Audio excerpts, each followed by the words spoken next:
Major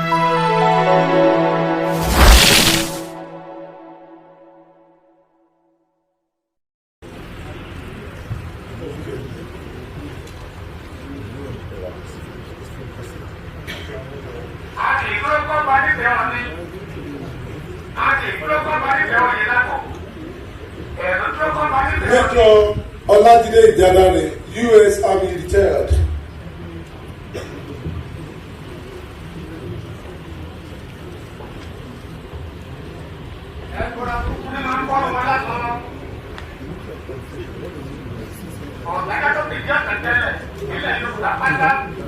Bàbá wa Chief Imam Ìlọrin Alhaji Àdúrà Migba.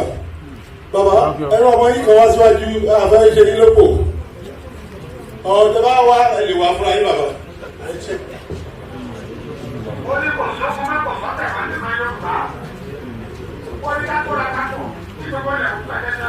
Bàbá àwọn èèyàn wá fẹ́ kẹ́ wá síwájú káàrí bàbá Chief Imam Ìlọrin.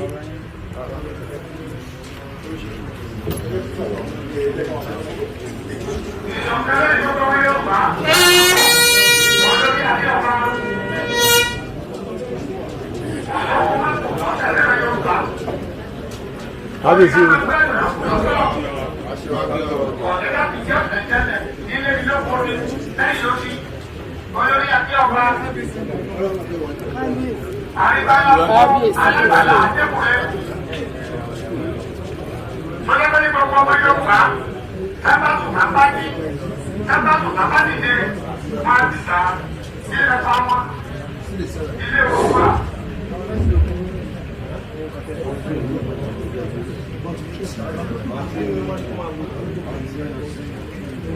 Ẹ bá ń ṣe káàkiri rẹ̀. Àìsí báyìí lọ ní tàbí fẹ́ kí ọba láti ẹ̀ náwó méjèèjì. Káàbíyèsí. Àwẹ̀ ń pè mí, ẹ mẹ́jọ àwọn ètò ìgbéwẹ̀ tó bá ṣe ilé-ẹ̀kọ́ sí. Ẹlẹ́kẹ̀ẹ́ta kọ́.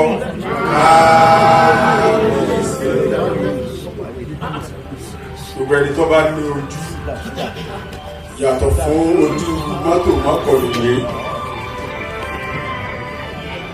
tí ẹ bá débi ní nǹkan bí ogún ọdún káwọn àná sáyé lóbi wọ́n wá débi lónìí yọ mọ̀ ìpè máa sára làádìí yọ mọ̀ sára àsájọ́lẹ̀ gán láti yọ mọ̀ lásán ẹni tó wà ń bẹ̀ nísìnyí ó ti tún àná sí ó tún òní sí ó tún tún ọ̀la sí.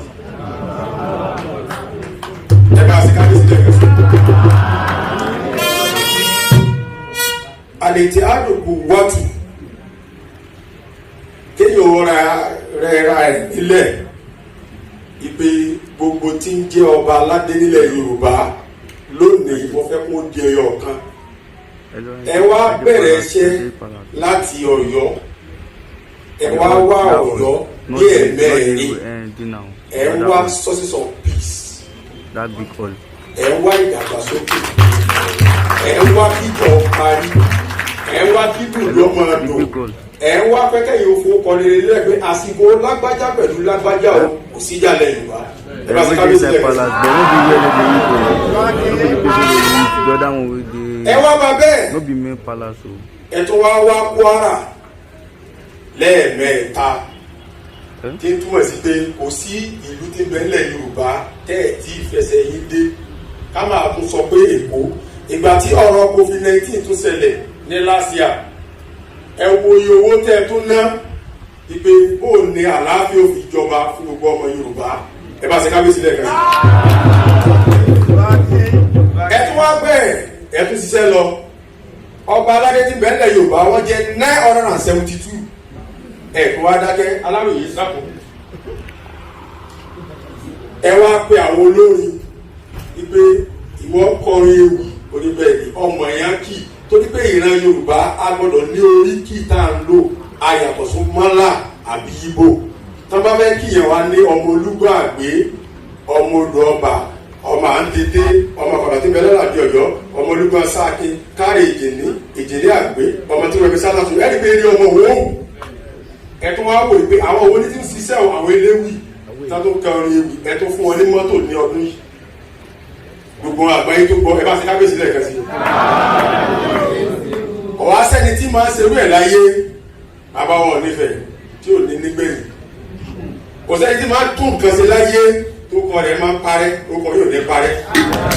ẹ bá ń sàmì àkọ́kọ́ àwọn táwọn ẹ̀ kó pọ̀ yìí. látara bẹ́ẹ̀ mo kì í púpọ̀ wọ́n á kí àwọn ọba first class second class third class tó wà bíi láti Èkìtì láti Ìmẹ̀sí láti Oǹdó láti Ìjẹ̀bú torí pé tí ń fa ìjókòó yìí lónìí tó fa ìjókòó yìí gangan Professor Banji Akintoye tí wọ́n fẹ́ sọ tẹ́lẹ̀ ò ní pé bóun la sì fẹ́ di ẹyọ kan bóun la sì fẹ́ di òṣùṣù ọwọ̀ tí yà ò ní máa jẹ wá nílẹ̀ Yorùbá tí àwọn bàbá ti wá ṣáájú wípé Yorùbá nation à ń wá nǹkan báyìí àbá ń wá nǹkan báyìí tá a bá ti lè dúró bẹ́ẹ̀ ẹ mọ̀ kó ti parí.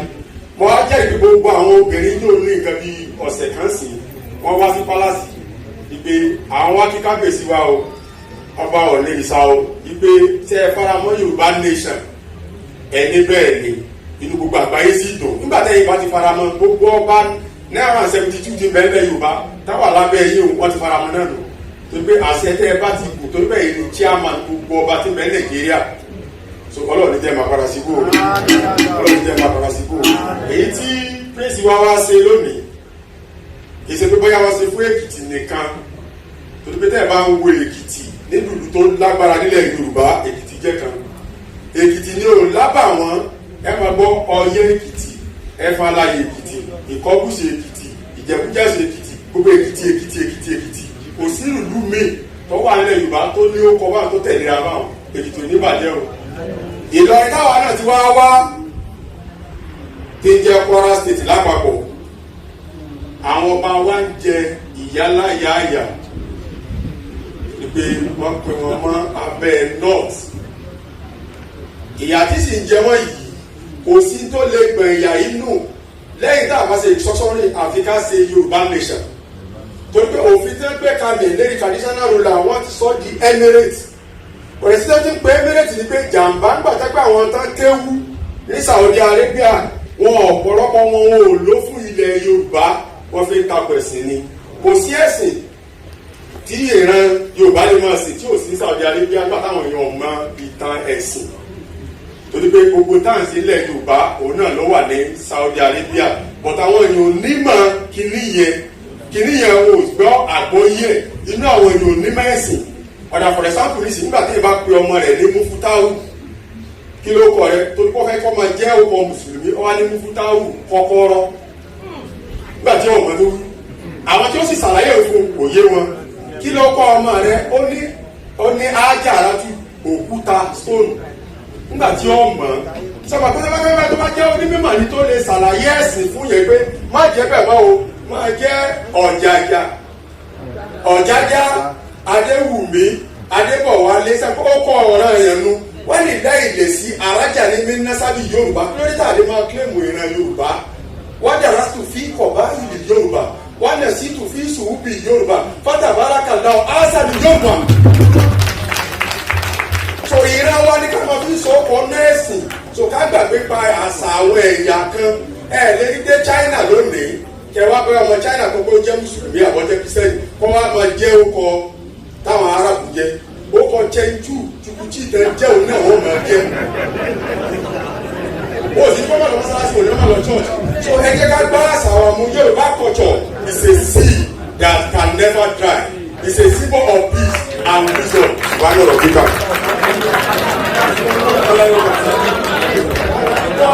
ọ̀rọ̀ tó níye lórí púpọ̀ lẹ́nu bàbá wa chief imam Ìlọrin àdúrà bàbá àbá akẹ́kọ̀ọ́ kẹ́yìn lórúkọ Báńgbádé pé ìtọ́ yìí àfíìsì ọjọ́ sí thank you.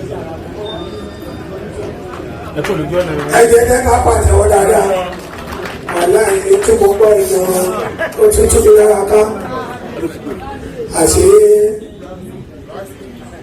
ọ̀rọ̀ kan tí mo gbọ́ yìí ó ẹ̀mọ́jẹ̀ ń parọ́ kábíyèsí mo lẹ́nu ìmọ̀ tó mọ yẹ̀ mí jẹ́ lágbolé àṣẹ kọ́kọ́rọ́ ló púpọ̀ ló fún táwọn àṣẹ kọ́kọ́rọ́ ló púpọ̀ àbẹ̀dá mú fún ẹ̀rọ òkú.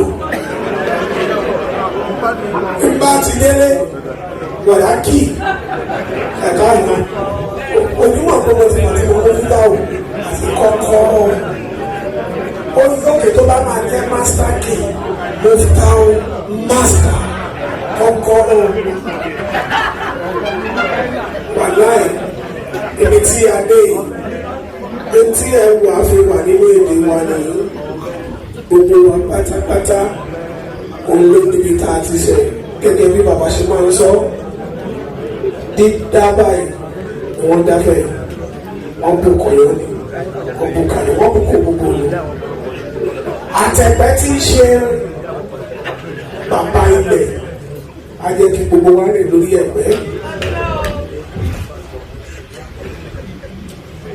Níbi tá a dé ìwé kejì ńgbà tí. Adéhùnmúlé ẹ̀kú ṣe book presenter otherwise called book reviewer.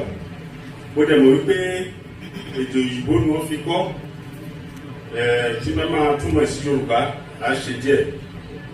Ẹjọ́ kábíyèsí ẹ̀fọ́ríjì mi jẹ́ kí n sọ èdè òyìnbó díẹ̀. Nígbà tó jẹ́ pé Professor Adéhùnmúlé ẹ̀kú sọ̀rọ̀ tí àwọn ọ̀rá yìí wá tó jẹ́ pé ìdìbò wá standing kábíyèsí ẹ̀dàkùn jẹ́ kí n introduce ara mi. I am Chief Olaposo Isiyola. I am from Ipinle in our local government area of Ondo State. I reside in Akure. I am the Babagunwa of Tendere Ekiti. Kábíyèsí, today is a day of harvest of books for you. If I'm not making a mistake, we are going to have about 4 books presented to Your Highness today. But first, let me talk about this book, A Concise History of the Yoruba. Well, what we have here is that Prince Bamgbade, my very good friend, is trying to capture the history of Yoruba land. And what we want to ask him, what actuated him to do so. The reason is that the history of Yoruba must not go under, because we have been battling with oral tradition before now, and we have to migrate to the written tradition. The problem with oral tradition is that it goes from mouth to mouth, and in the process of traveling, there is the possibility that some of the ingredients will get lost. But once it is codified in a book form like this,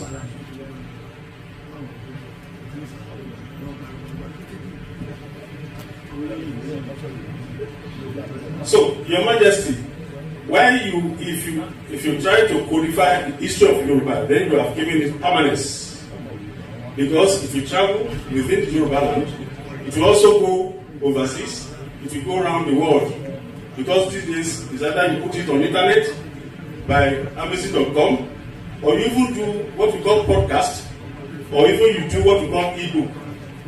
By that reason, the history and the tradition of Yoruba will go from this place to the entire world. Now, Prince Bamgbade has captured the essence of Yoruba race in this book.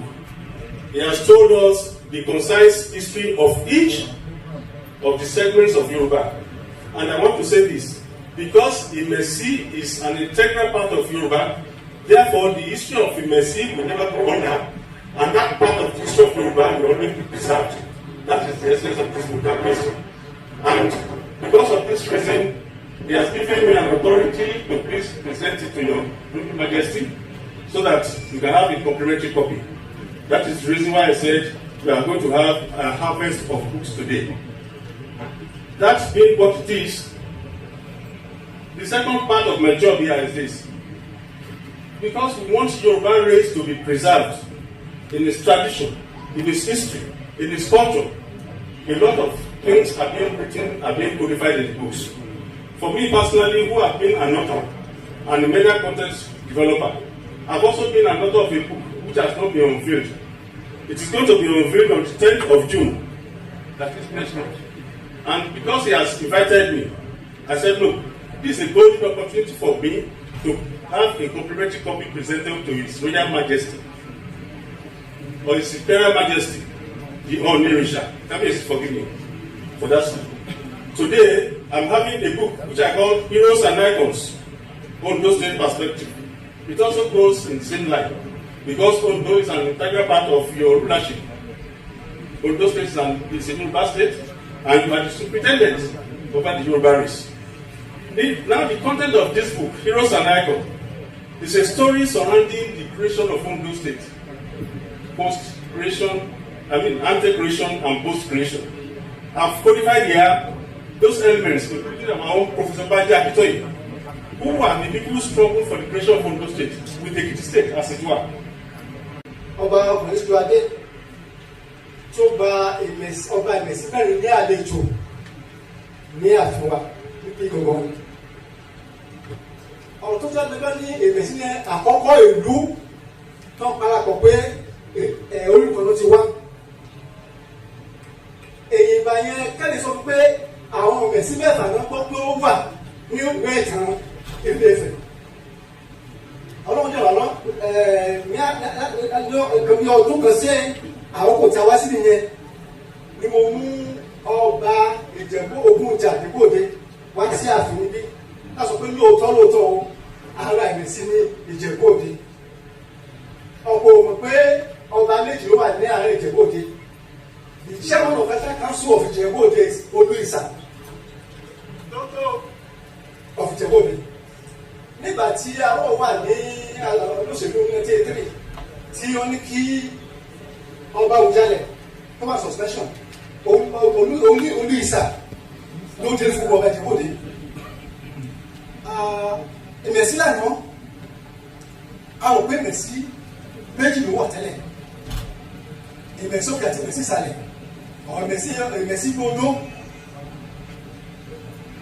Ṣùgbọ́n ní ìgbà tí mo ń ka ìwé ọ̀dọ̀gbọ́n àlùfáà tí ó ti 8 professors today they have over 100 professors in only one term of the message. Kó tó di pé ìmẹ̀sí parapọ̀ bàbá wa Awùjalẹ̀ wọ́n sọ pé wọ́n wọ́n láti Ifẹ̀ pé wọ́n lẹ́nu ti wá. Ìgbà tí oṣèwádìí wọn lọ fún wọn ní kọ́pì ìwé mi kan àgbáyé ní tiẹ̀ tí mo pé ọba tó wà lẹ́gbẹ̀ẹ́ wọn lọ́dọ̀ ẹgbẹ́ wọn wọ́n ti kọ̀wé kan ọdún kẹta tí mo kọ̀ tèmi ní ọba ẹ̀kọ́ tí wọ́n tọ́sí òkú ọba Abíọ́dún ọwọ́ fòkùn wá tó kọ́ sílẹ̀ pé Awùjalẹ̀ kẹsàn-án ìbẹ̀ ìsàlẹ̀ tó tó fún ọwá ló ti lọ àti ọ̀yẹ́ ọjọ́ sọ pé òun wà lọ́wọ́dẹ àwọn òṣèlú pé ìrọ̀rùn ti wá. Ọ̀nà mẹ́ta tí adégbàwọ̀ Ìjẹ̀bú àti Ìmẹ̀sí ni Olúìsà wá láti Ìmẹ̀sí Ìsà tó jẹ́ Ìmẹ̀sí Èkìtì ní ọba ọ̀fọ̀ wá láti Ìmẹ̀sí Ilé láti Ìmẹ̀sí Ìpolé wọ́n kò ní Ìmẹ̀sí Òkè wọ́n lọ dá Ìmẹ̀sí Ìsàlẹ̀ sílẹ̀ ọ̀yíká ni mú okùn ọwá ní Ìmẹ̀sí Ìsàlẹ̀ nínú ìtàn. The original ọba ìta ọba ìwà ní ọba wà ta ọba lọ́sùn tí ọba ta bá níbẹ̀ ọmọ agbẹ̀lẹ̀gbà láti Ìmẹ̀sí Ìpolé ni. So lápapọ̀ gbogbo all the authorities can claim Ìjẹ̀bú they have their root in the Ìmẹ̀sí. Ètò ló ń yẹ jáde lẹ́yìn ìṣọ̀kan wá ó ti bí ìṣọ̀kan gbogbo Yorùbá ẹgbẹ́ bí bàbá aṣípàlà ṣe ń tọ́ ẹ 30 years ago pé tó bá lè so ojú mẹ́rin papọ̀ tó lájú mẹ́fà yẹn ó yẹ kó lè so ojú Yorùbá papọ̀ ní òwò ayé ìtàn agbẹ̀gbọ́ àti yẹn títí Ọlọ́run wà lọ́wọ́ àti kọ́ a concise history of the Yorùbá ọmọ fúlọ̀ rẹ̀ lè ní kẹta ní ọmọ fúlọ̀ rẹ̀ lè tó inú ìwé àti máa ló pa àti rí òtítọ́ tó wà ní ìtàn Yorùbá as authenticated by archival materials of the palace here.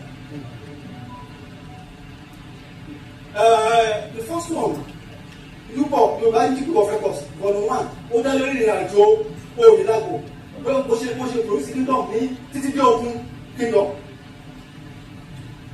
Now volume 2 nígbà tó ti pé àwọn tẹ̀sí máa ń kóra wọn lẹ́rú àwọn Yorùbá máa ń kóra wọn lẹ́rú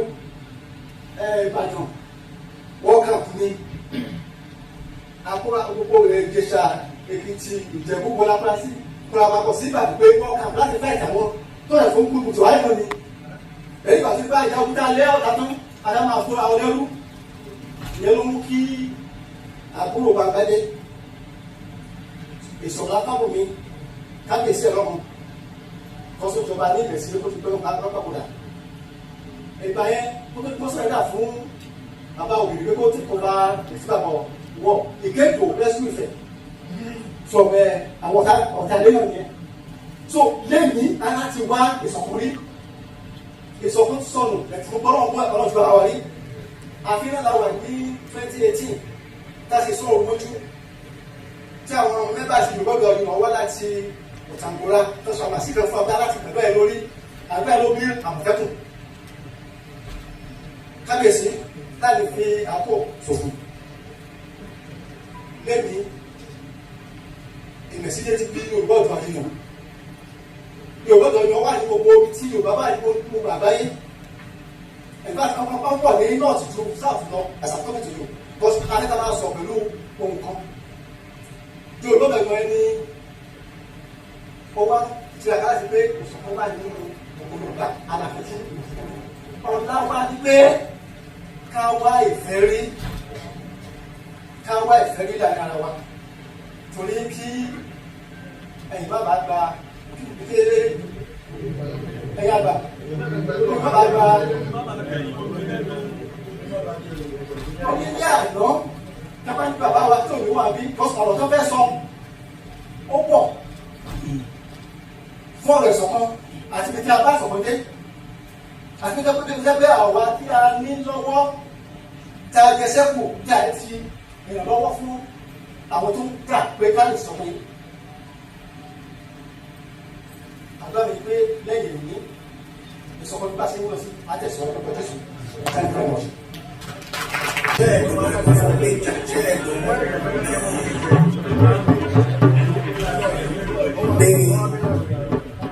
níbi tí a lè yìí.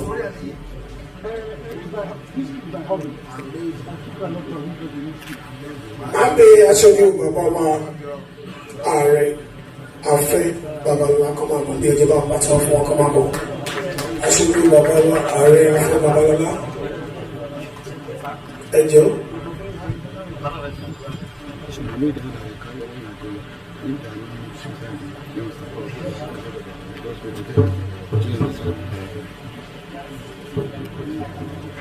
Kábíyèsí kábíyèsí kábíyèsí adúpẹ́ lọ́wọ́ bàbá wa fún àǹfààní tó fún wa àwọn àtàwọn láti Èkìtì láti bá òjókòó lẹ́nìí nínú ìdún pé bàbá ààrẹ afẹ́ babalá àti kábíyèsí wọ́n fẹ́ ara wọn púpọ̀ ní gbogbo ọgbà tí kábíyèsí bá ti rí bàbá pátá àgbà kí wọ́n ẹkú àgbà wọ́n lè ẹkú àgbà kábíyèsí bàbá gẹ́gẹ́ bẹ́ẹ̀ ṣe bọ̀ fún òun ní àǹfààní láti jáde nítorí ti àìsàn yìí tí ọlọ́run ti bá lé nínú ìsìn yẹn ní COVID-19 gbọ́n gẹ́gẹ́ bí ẹ ṣe mọ̀ wọ́n gẹ́gẹ́ bí ọmọ Yorùbá tí wọ́n fẹ́ràn Yorùbá púpọ̀ gẹ́gẹ́ bí ọmọ Èkìtì tí wọ́n fẹ́ràn Èkìtì púpọ̀ gẹ́gẹ́ bí ọmọ kábíyèsí ikú bàbá yèyé ọ̀hún wọ́n ṣàlàyé pé ẹnikẹ́ni tí ò bá ní ìtàn wọ́n pe òyìnbó kan wọ́n pè ní Marcus Garvey he said that people without the knowledge of his past history and events is like a tree without root ẹnikẹ́ni tó bá wà tí ò mọ orísun tó ti wá ó dàbí igi tí ò ní gbòǹgbò rárá ìyẹn fi hàn yí pé ìtàn jẹ́ ohun tó ṣe pàtàkì fún àwọn èèyàn wa nínú ọ̀pọ̀ ìtàn tí a ti gbọ́ sẹ́yìn yìí tí à ń gbọ́ lọ́wọ́lọ́wọ́ ní Yorùbá ti ṣàkíyèsí tọ́dẹ̀ ti rí pé àwọn òṣìṣẹ́ ọmọ àlè nílẹ̀ Nàìjíríà ibi ọmọ ọkọ ni wá àmúdẹ̀ gbàgbọ́ pé ọmọ ọkọ yẹn ni bàbá rẹ̀ fẹ́ kí a ṣe délẹ̀ ọlọ́ọ̀dẹ̀ bá gbà fún wa ní gbogbo akitiyan pátá tí àwọn òǹkọ̀wé wa ń ṣe ṣùgbọ́n àwọn gẹ́gẹ́ bí amòfin wọ́n fẹ́ kí ìtàn ìgbà wá ọ̀pọ̀ ìtàn tí àbá balance àwọn historians tó bá ti kọ̀wé wọ́n ní history heard that àwọn fúnra wọn gbọ́ngbà ní ọ̀pọ̀ sọ̀jọ́ abẹ́lé kò pàtó wọ́n ní history heard that ìsọsọ wípé àdìtọ́lẹ̀ ní oríṣiríṣi ẹ̀ka ìtàn Banji Akíntóyè ṣe kó yàtọ̀ díẹ̀ sí ti Ọlọ́wọ́lá ìtàn Reverend Johnson nípa Yorùbá ó ṣe kó yàtọ̀ díẹ̀ sí ti Ládìgbòlú ṣùgbọ́n kókó ibẹ̀ ó ní àwọn ọmọ Yorùbá ní láti dìmú a gbọ́dọ̀ pa ìtàn láti túra wa ká a gbọ́dọ̀ pa ìtàn láti kóra wa jọ ẹni kábíyèsí mo fi dá Kọ́lá Gbàgbádé lójú wípé bàbá wa ààrẹ bó tilẹ̀ jẹ́ pé wọ́n wọ́n sí ní lọ́wọ́lọ́wọ́ sí gbogbo àwọn ìtàn tó yẹ kọ́ ṣe fún yín gẹ́gẹ́ bí ọmọ Yorùbá tó ṣe ọ̀pọ̀lọpọ̀ research. Having a book of about 311 pages is not an easy joke. I use this medium to congratulate you for a job well done. Congratulations, Mr. Gbàgbádé. Kábíyèsí, mo dúpẹ́ lọ́wọ́ yín fún ìyọ̀ǹda yìí tẹ́ fún mi láti lè wà wájú ilé ní kábíyèsí. ẹjẹ bá fún aṣojú bàbá wa Afẹ́ Babalọ́lá ní àtẹ́wọ́. Kábíyèsí, with your express permission, permit me to call the representative of Ààrẹ Afẹ́ Babalọ́lá to do the presentation of the awards that are here. Please put your hands together once again. Ẹ jẹ́ ká pàtẹ́wọ́ fún ọlẹ́ẹ̀kan sí i.